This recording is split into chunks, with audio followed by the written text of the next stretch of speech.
As a DoorDash Dasher, I've completed about 1,300 orders. And thinking back, there's about 7 things I wish I knew before starting. Let's cover those in this video.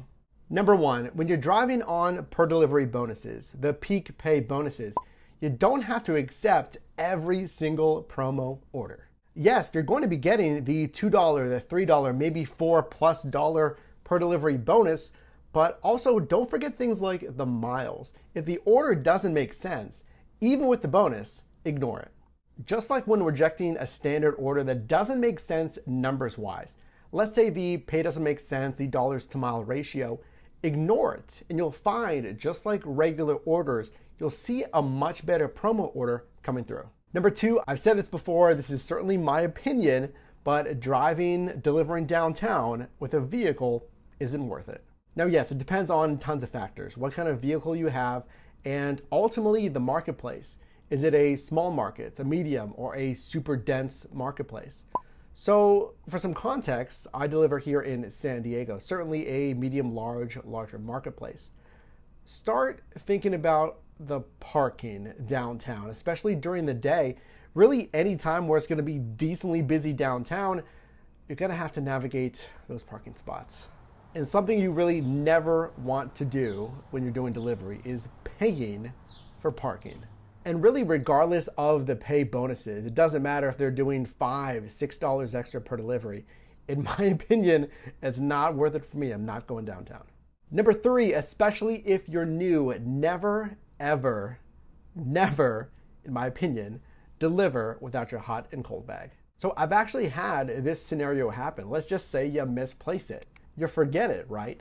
And even though a lot of these platforms give you a free hot and cold bag, let's say you misplace it, I recommend you should probably drive back home and get it. Or at the very minimum, if you're already away from home, just go pick one up at a grocery store. They're not too expensive, and they're usually by the ice cream, by the frozen food section. Because delivering without a bag, a lot of these platforms, yes, they'll say it's optional, but in my opinion, it looks really unprofessional. It's gonna certainly hurt your tips. You're not gonna get as many tips as you deserve, and possibly your ratings as well. Number 4, this one is really interesting, and that's what I'm calling the apartment to house risk. Now, this isn't a safety risk, this is a strategy risk. So when you see this screen, the one that's giving you a prospective order, you can actually look at where this is going to be delivered to. What I sometimes do is just zoom in on the ending destination. You can zoom in and kind of get a good idea. Okay, is it looking like it's in an apartment complex, or is it in a neighborhood? Is it a house? And this does go back to the size of your market, but at least here in San Diego, we have a considerable amount of very large apartment complexes. Parking is decent for the most part to find a place to stop your vehicle, but then you have to navigate some of these very large apartment complexes. Now, this may not apply to you if you are in a smaller or small medium-sized market, but just consider the generalities of it. You're going to be having to navigate in a apartment complex versus just walking up to a front door. Number 5, I wish I knew the benefit of a second bag or a catering bag when delivering. If you've been on the channel for any time here, I always recommend a second hot and cold bag. That's a given, a must, definitely get one because you're going to get larger orders. And something that I stand by is a larger catering bag. For some larger pizzas or larger orders you can fit in one bag, just makes it easier to carry and looks more professional. I've had specific compliments regarding the catering bag. Customers appreciate it. It's going to keep their food warm, and it shows that I'm prepared as a driver. And I think that's one of the things that contributes to about half of my revenue coming from tips. Number 6, something that I wish I knew that actually didn't exist when I first started, that's Top Dasher. Now, this is a beta program from DoorDash, but it's new and something that hopefully will be coming to most markets. Top Dasher is a program that allows you to dash at any time. So the Dasher app will say, hey, it's not particularly busy in this segment of the marketplace, but since you're a Top Dasher, you can go online. Well, then you may be thinking, well, what if it's not super busy? Well, as a Top Dasher, you actually get priority to get more orders when it's slow.